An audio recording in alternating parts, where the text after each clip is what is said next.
तो जो उसमें गवाह थे जिन्होंने, और डॉक्टर आर एन चुग की अगर हम बात करें तो उन्होंने दावा किया था कि शास्त्री जी का कोई दिल की बीमारी नहीं था। और जिस तरीके से बताया गया हार्ट का, जिस तरह दिल का दौरा पड़ने के बाद कहा गया, तो वो बोले थे कि शास्त्री जी का कहीं ना कहीं मृत्यु जो है वो जहर से गया है। साधारण जीवन और उच्च विचार जीने वाले छोटे कद के शास्त्री जी को कैसे एक षड्यंत्र के द्वारा, हम इसे षड्यंत्र बोलेंगे सागर जी, षड्यंत्र के द्वारा उनकी एक डेथ हो जाती है, उनकी मृत्यु हो जाती है। देखिए शास्त्री जी का जब हत्या हुआ है, इस पर एक मुझे शेर याद आता है, मौन यही कहलाता था निर्वाचित सरकारों का, राजमहल के दीवारों से रिश्ता था हथियारों का। बिहार के चुनावी सफर में हम लोग आज लेकर आए हैं एक बड़े शख्सियत, देश के प्रधानमंत्री रहे लाल बहादुर शास्त्री के बारे में। कैसे लाल बहादुर शास्त्री की ताशकंद में मृत्यु हो जाती है, किन किन दबावों में ताशकंद समझौता के लिए भारत से शास्त्री जी ताशकंद जाते हैं, क्या जो अंतर्राष्ट्रीय जो नेताओं के एक साजिश के तहत शास्त्री जी हम लोगों के बीच में नहीं रहे, विभिन्न तरह के सवाल जो कांग्रेस पर उठते रहे हैं। आज हम इसी तमाम तरह के रहस्यों से पर्दा उठेगा। आज हम सागर जी से बात करेंगे कि शास्त्री जी के साथ उनका चुनावी सफर क्या रहा और यह कैसी घटनाएं क्यों घट गई। देखिए अगर हम बात करें तो लाल बहादुर शास्त्री जी एक मजबूत नेता भी थे, और कांग्रेस पार्टी में अगर पंडित जवाहरलाल नेहरू जी के बाद किसी का स्थान था तो लाल बहादुर शास्त्री जी मजबूत दावेदार थे। और हम बात करें तो लाल बहादुर शास्त्री जी का जन्म की अगर बात करें तो 2 अक्टूबर 1904 को हुआ था, यह सब हम जानते हैं। लेकिन होता क्या है, उनके अगर बारे में हम बात करें तो पंडित जवाहरलाल नेहरू जी का अकस्मात निधन हो जाता है और आजाद भारत के दूसरे प्रधानमंत्री लाल बहादुर शास्त्री जी बनते हैं।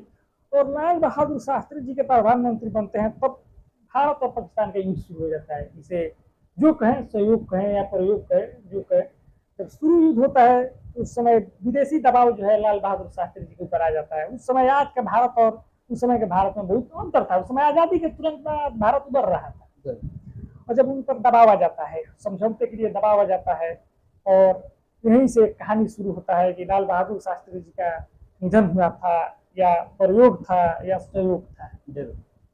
देखिए जैसा कि हम लोगों ने सागर जी से जाना शास्त्री जी के बारे में, जैसे कि क्या भारत के लोगों को भी यह बार बार सवाल उठते रहा कि जैसे कि नेहरू जी के आकस्मिक निधन के बाद शास्त्री जी का प्रधानमंत्री बनना, क्या यह जो एक कांग्रेसी जो नेहरू खानदान के जो करीबी थे, क्या उनके नजरों में शास्त्री खटकने लगे थे? क्या इंदिरा जी की प्रधानमंत्री या इंदिरा गांधी को इस देश के बागडोर संभालने में एक मजबूती दौर, एक मजबूती रेस में खड़ा करने के लिए इंदिरा गांधी को लाना और शास्त्री जी को हटा देना, या इस पर हम जानना चाहेंगे कि विदेशियों को तो छोड़िए, भारत के नेता, भारत में के नेताओं का भी इंदिरा जी के रास्ता साफ सुथरा हो जाए प्रधानमंत्री बनने के लिए, कहीं ना कहीं रोड़ा दिखाई दे रहे थे क्या शास्त्री जी? देखिए 1966 में शास्त्री जी प्रधानमंत्री बनते हैं, 1964 में प्रधानमंत्री बनते हैं, 1966 तक।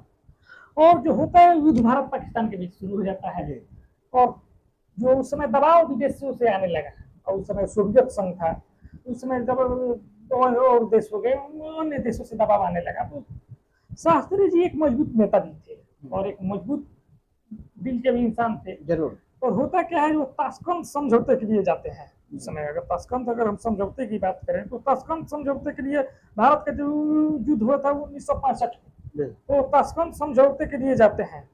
10 जनवरी 1966 को पाकिस्तान के बीच, भारत और सोवियत संघ उज्बेकिस्तान में ताशकंद समझौता होता है। भारत पाकिस्तान के बीच जो समझौता होता है उस समय ताशकंद में होता है, उस समय सोवियत संघ को उज्बेकिस्तान कहा जाता है, उस होता है ताशकंद समझौता। और शास्त्री जी जब जाते हैं ताशकंद समझौते के लिए, तो नाम नहीं लेना चाहेंगे, अन्य देश के जो विरोधी देश के जो प्रधानमंत्री थे वो कहते हैं कि वो बहुत कद के छोटे हैं, उनसे हम बात कैसे करेंगे।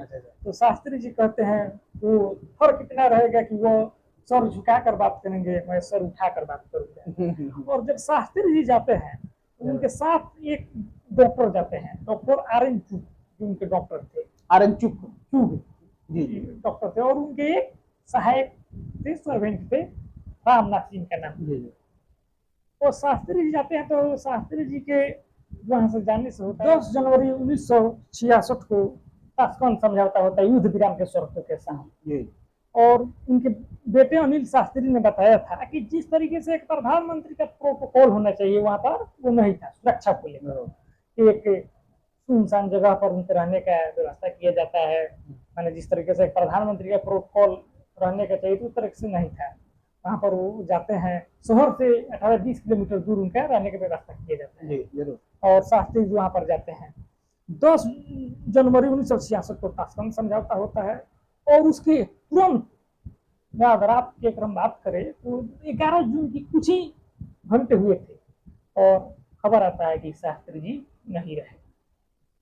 हम यह भी जानना चाहेंगे सागर जी से कि कैसे संदेह के नजरों में, संदेह के इर्द गिर्द जो शास्त्री जी के सुरक्षा में लगे, जो उनके सेवा में लगे जो नौकर थे, जो उनके डॉक्टर थे, और इन लोगों पर भी संदेह उठा।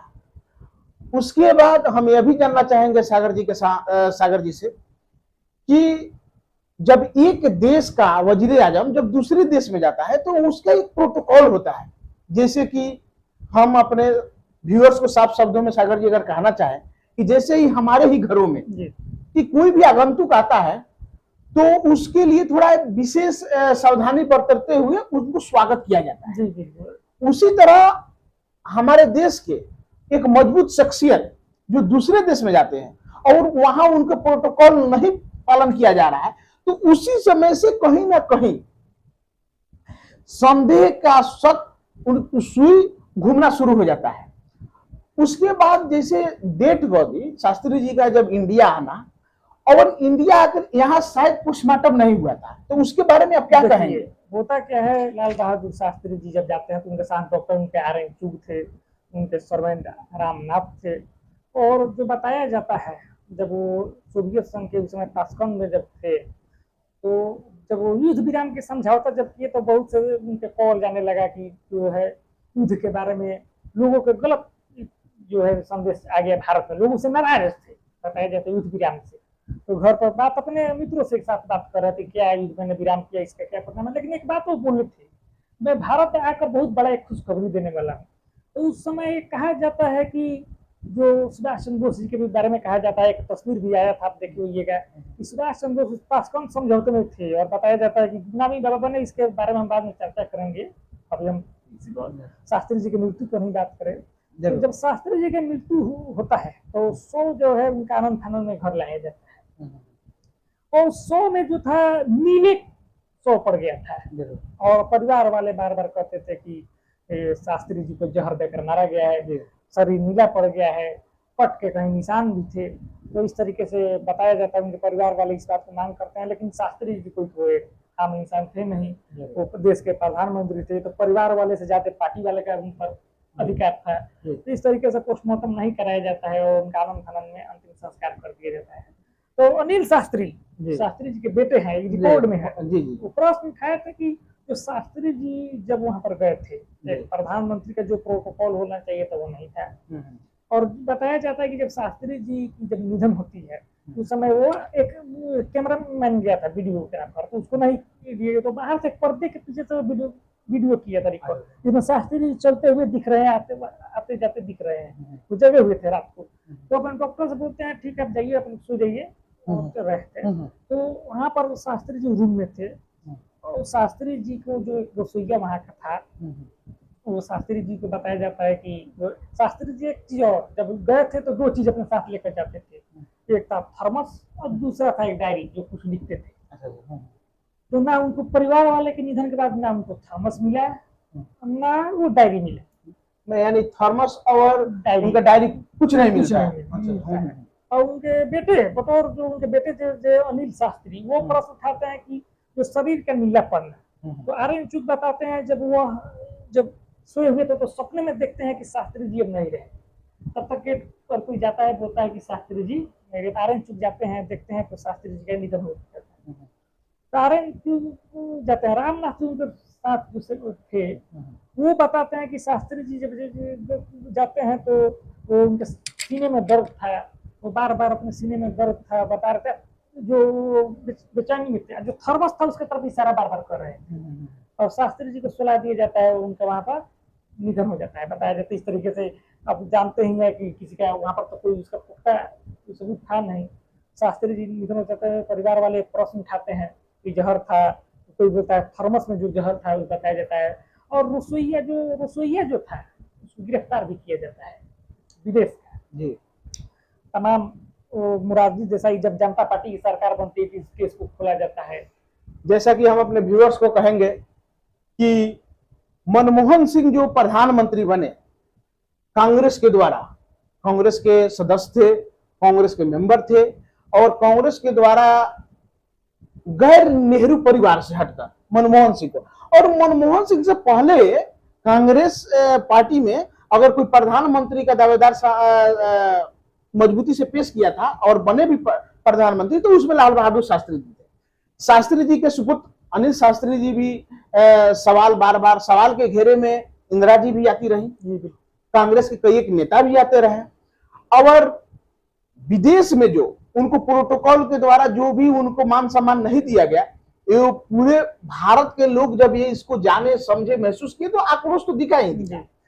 लेकिन कैसे जब एक पार्टी के कार्यकर्ता को, जब एक पार्टी के मेंबर्स को, जब वो उस पार्टी में जब बड़े पदों पर चल जाता है, इसे देखने को समझने को यही ना मिलता है सागर जी, कि जैसे कि शास्त्री जी के बारे में हम लोग जहां तक जानते हैं कि 2 अक्टूबर को भी, देखिए हाल फिलहाल में 2 अक्टूबर आने वाला ही है, और बहुत सही समय पर हम लोगों ने शास्त्री जी के बारे में चर्चा भी कर रहे हैं कि 2 अक्टूबर को शास्त्री जी का जयंती है, जो गांधी जी की जयंती के साथ साथ मनाई जाती है।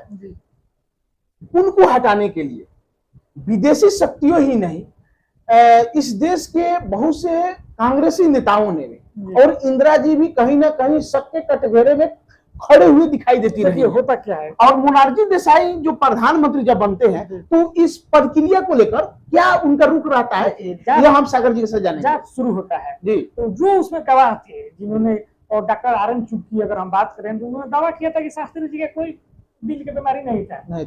और जिस तरीके से बताया गया हार्ट का, जिस तरह दिल का दौरा पड़ने के बाद कहा गया, तो वो बोले थे कि शास्त्री जी का कहीं ना कहीं मृत्यु जो है वो जहर से है। उनके डॉक्टर जो डॉक्टर आर्यन चुग दावा किए थे, तो देखिए शक कहाँ से बढ़ता है।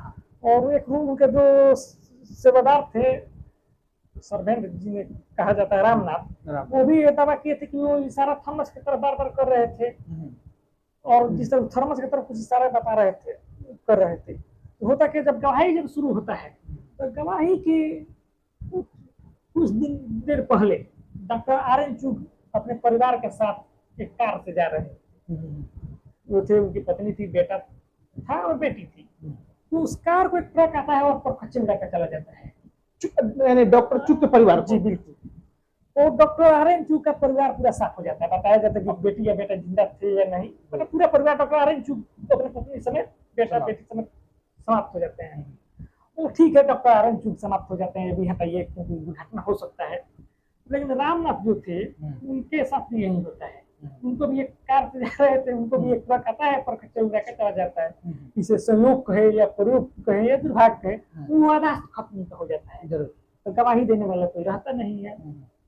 और जो शास्त्री जी के बेटे बताते हैं कि जब बार बार बताया जा रहा था कि शरीर नीला पड़ गया है, यहाँ पर कट के निशान है, तो उनके शरीर पर चंदन का लेप लगा दिया जाता है। वहां पर कोई बैठा हुआ इंसान चंदन का लेप लगा देता है। तो यहाँ से प्रश्न उठाया जाता है कि शास्त्री जी को जहर दे दिया गया, किसी अन्य देश के खुफिया एजेंटों पर भी शक जाता है तो जहर शास्त्री जी को देकर मारा गया था। और जिस गिरफ्तार जिस रसोइया को जो किया गया था, जिस पर दावा किया गया था कि इसी के द्वारा खाना दिया गया था, दावा किया गया था शास्त्री जी को दूध में जहर दे दिया गया था, तो उस रसोइया को गिरफ्तार किया जाता है। भारत में पूछताछ होता है और कुछ दिन के बाद उसे भारत के राष्ट्रपति भवन के बाहर पहरेदार बनाकर खड़ा कर रसोइया को, जी विदेशी और पहरेदार बना के खड़ा कर दिया जाता है। तो प्रश्न तो उठता है, जरूर स्वाभाविक बात है प्रश्न तो उठना। और लाल बहादुर शास्त्री जी का जब निधन होता है तो तमाम तरह के आज भी ये प्रश्न बनकर रह जाते हैं। लेकिन सिर्फ एक उनके परिवार वाले की तरफ से बताया जाता है कि वो डायरी नहीं मिला, वो थर्मस नहीं मिला। प्रश्न उठता है कि शास्त्री जी बार बार थर्मस की तरफ इशारे क्या चीज का कर रहे थे।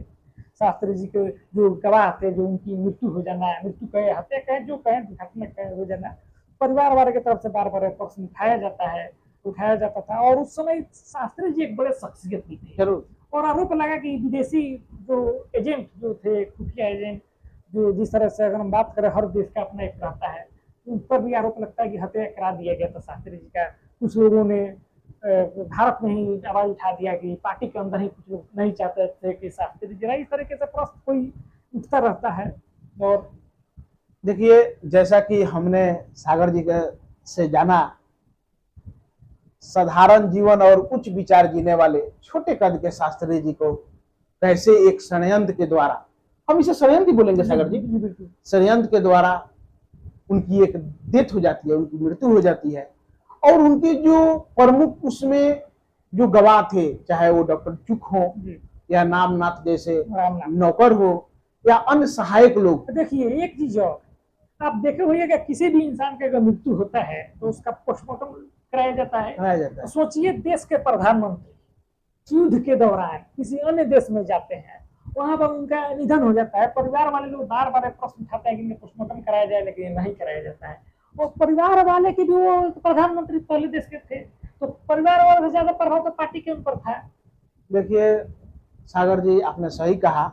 आज के समय में अगर हम बात करें तो जैसे ये संवैधानिक नियम है कि किसी भी व्यक्ति की मृत्यु होती है तो मृत्यु के बाद वो सौदाग्रह, मतलब जो पोस्टमार्टम की जो प्रक्रिया होती है उस प्रक्रिया से होकर गुजरना पड़ेगा। लेकिन यह भारत के इतिहास में ये दुर्भाग्यपूर्ण बिल्कुल एक घटना होगी।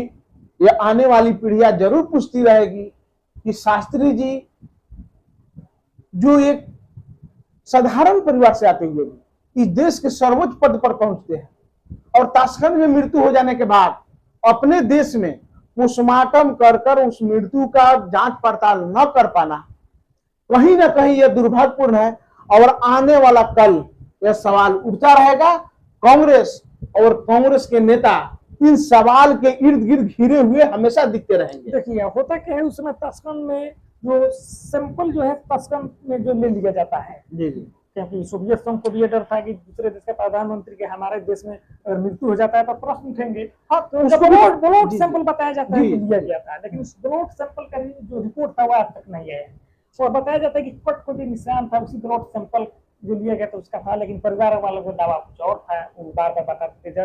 लेकिन जो ब्लड सैंपल का रिपोर्ट ना आना, जो शास्त्री जी के जो गवाह थे डॉक्टर आर.एन. रामनाथ, जो बता रहे थे कि उनकी हत्या की गई है, उनकी हत्या हो जाना या मृत्यु हो जाना या दुर्घटना हो जाना, जो कहे तो प्रश्न लोग से उठेंगे। और इस तरीके से प्रश्न हमेशा जब तक भारत रहेगा तब तक ये प्रश्न उठते रहेंगे। तो प्रधानमंत्री का जो शास्त्री जी के निधन के बाद अगर हम बात करें तो एक प्रधानमंत्री का वर्तमान प्रधानमंत्री इंदिरा जी की भी एक शहादत होती है। उसके बाद प्रधानमंत्री बनने के दौर में राजीव गांधी जी की भी मृत्यु होती है। तो इसको आप किस तरह देखते हैं कि शास्त्री जी के बाद यह परंपरा शुरू ही हो जाती है सबके दायरे वाली? देखिए शुरू होता है, नेहरू जी जब प्रधानमंत्री बनते हैं उनकी अकस्मात मृत्यु हो जाती है और वो अपनी उम्र भर पार भी कर चुके थे। तो होता है शास्त्री जी की मृत्यु के बाद अगर हम बात करें तो इंदिरा जी प्रधानमंत्री बनती है और जिसे आयरन लेडी भी कहा जाता है, और इंदिरा गांधी जी की भी हत्या कर दी जाती है। राजीव गांधी जी प्रधानमंत्री बनते हैं, उन पर हम एक वीडियो लेकर आएंगे, इस तरीके से उनकी भी हत्या कर दी जाती है। जरूर। तो भारत का दुर्भाग्य ही कहा जाए कि देश के 3 प्रधानमंत्री की हत्या, मान लीजिए 2 को तो हत्या पूरी तरह से कंफर्म हो गया था, लेकिन शास्त्री जी को लेकर भी कहा जाता है कि इनकी हत्या की गई थी। जिस तरीके से सवाल उठाए गए थे और कहीं ना कहीं संदेह जो है हत्या की तरफ ही जाता है।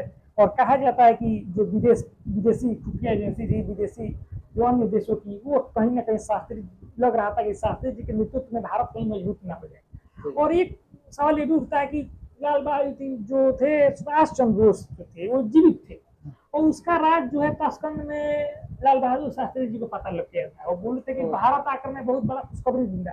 तो कहीं ना कहीं से हत्या को जो है, लाल बहादुर शास्त्री के निधन को जो है सुभाष चंद्र बोस के जोड़कर देखा जाता है। क्या कोई और था जो नहीं चाहता था कि सुभाष चंद्र बोस जी के राज जो है बाहर आए?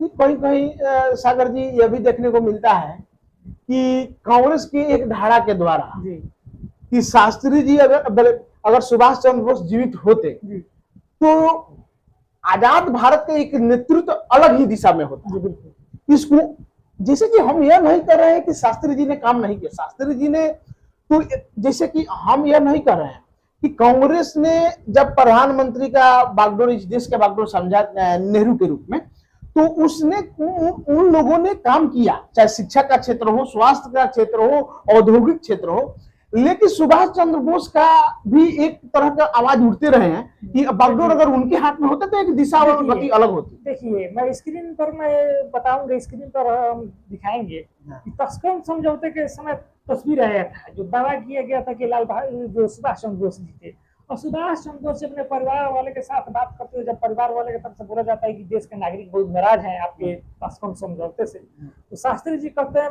मैं एक ऐसा खुशखबरी लेकर आऊंगा भारत में बताऊंगा जिसे जो देश के नागरिक खुश हो जाएंगे। तो कहीं ना कहीं से सुभाष चंद्र बोस जी को जोड़कर देखा जाता है। कई तरह से प्रश्न उठते हैं, क्या पार्टी में हम लोग नहीं चाहते थे कि शास्त्री जी रहे। दूसरा सवाल यह उठता है कि विदेशी खुफिया एजेंसियों के द्वारा शास्त्री जी का हत्या करा दिया जाता है, अन्य देशों का भी नाम भी आता है। और तीसरा प्रश्न ये उठता है क्या शास्त्री जी की नेचुरल डेथ था। तो प्रश्न उठते हैं, लेकिन गवाहों को जिस तरीके से मृत्यु हो जाना है, इस तरीके से मृत्यु के घेरे में कई लोग आए, पार्टी पर भी आरोप लगा, विदेशी एजेंसियों पर भी लगा, लेकिन इतना तो जरूर मान कर चला जाता है कि शास्त्री जी का जो है वो हत्या है। देखिए हम सागर जी से अभी जानना चाहेंगे कि जब हम लोग जब पठन की अवस्था में जिस दिन थे, जब हम स्कूलों में पढ़ने जाया करते थे, तो शास्त्री जी के बारे में एक सुना करते थे सागर जी कि शास्त्री जी जो पढ़ने जाते थे तो कोई भी एक नदी को पार करके जाना पड़ता था, और उस नदी में कोई पुल न थे, और शास्त्री जी के पास उतना पैसा न हुआ करते थे जो किसी नाविक का सहायता लेकर एक स्थान से दूसरे स्थान तक पार किया जा सके। तो हम लोग यह सुनना करते थे और रोए खड़ा हो जाते थे कि शास्त्री जी अपने किताबों को कैसे अपने वस्त्रों में लपेट देते थे, माथे पर बांध लेते थे और तैर कर पार किया करते थे। जी बिल्कुल। तो शास्त्री जी का व्यक्तित्व एक निडर और संघर्षशील उनका व्यक्तित्व तो रहा ही रहा, इसमें कोई तो दवा नहीं है। तो कैसे शास्त्री जी किसी के सामने झुक सकते थे, चुक सकते थे।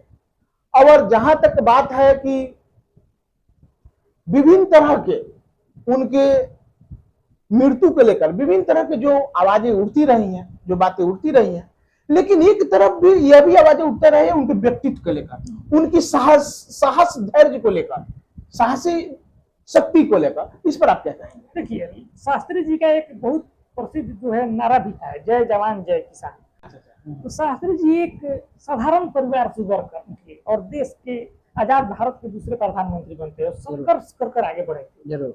और कहीं ना कहीं शास्त्री जी का जो निधन है दुर्भाग्य कहेंगे, और कहा भी जाता है कि उनके नेतृत्व में भारत मजबूत हो रहा था। और कहीं ना कहीं जो आज के समय में अगर हम बात करें, अमेरिका हो गया, रशिया हो गया, इस तरीके के देशों का मुकाबला भारत कर सकता था। इसको लेकर भी कहा जाता है कि सोवियत संघ जो था उस समय, उसमें साजिश रचा गया था शास्त्री जी का हत्या का। भी बहुत लोगों का आरोप भी लगता है, बहुत तरीके से ऐसा लगा, लेकिन इसका जो पूरा पिक्चर जो खुलासा है वो आज तक इतिहास के पन्नों में ही दब कर रह गया।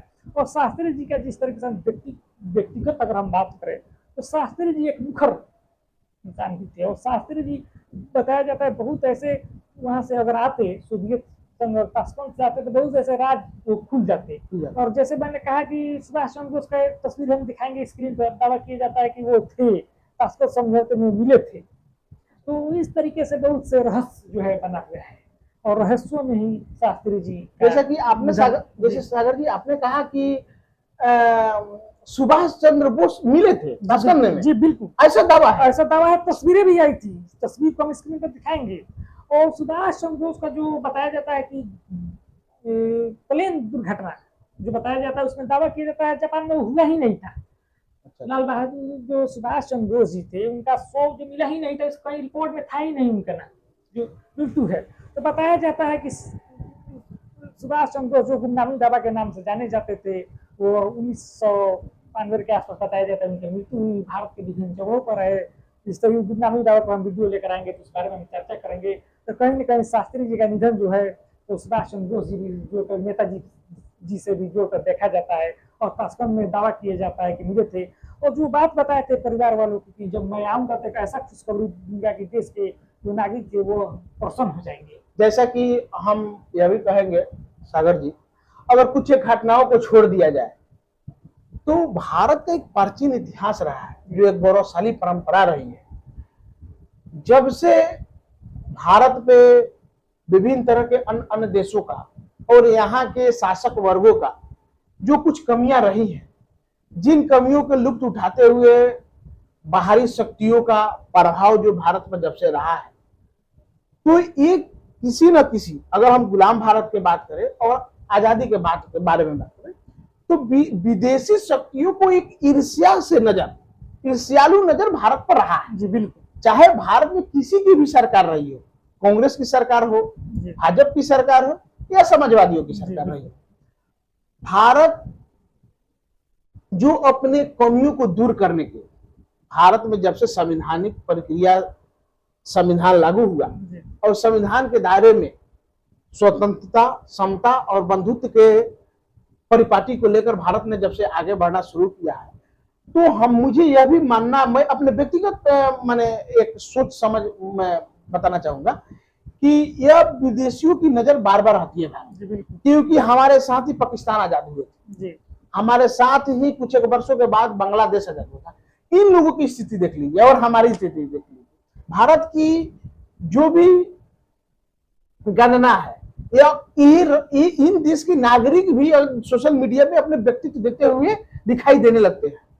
तो क्या हम उस ईर्ष्या, क्या हम उस साजिश की शिकार शास्त्री जी सहित, क्या हम शास्त्री जी का साथ घटी हादसा से अगर सीख नहीं लेंगे तो क्या भविष्य में भी शास्त्री जी के साथ जो घटना घटी थी, भविष्य में भी भारत के किसी वजीर आजम के साथ में हो सकती है? जी बिल्कुल। अगर हम बात करें तो भारत ऐसा देश है जहाँ 3 प्रधानमंत्रियों की हत्या की जा चुकी है। 2 का तो हत्या जो नाम लिया गया, तीसरे का भी हत्या के घेरे में रहा सवाल।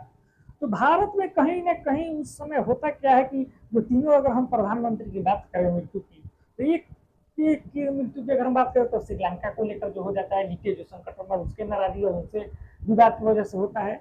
एक जो ताशकंद में उनकी मृत्यु हो जाती है और एक जो था वो देश के अंदर ही, और देश के आर्थिक जो देश के जो विभिन्न मांगे जिस तरीके से विभाजन की जो उठता रहा, उसमें भी कहीं ना कहीं विदेशियों का भी हाथ था, ये मान कर चलिए। तो भारत जो आजादी के बाद विभाजन भी झेलना भारत को पड़ा था और भारत आजाद भारत हुआ था। बाकी जो आपने पाकिस्तान की बात की, अगर बांग्लादेश की बात की, तो भारत से अलग हुए थे।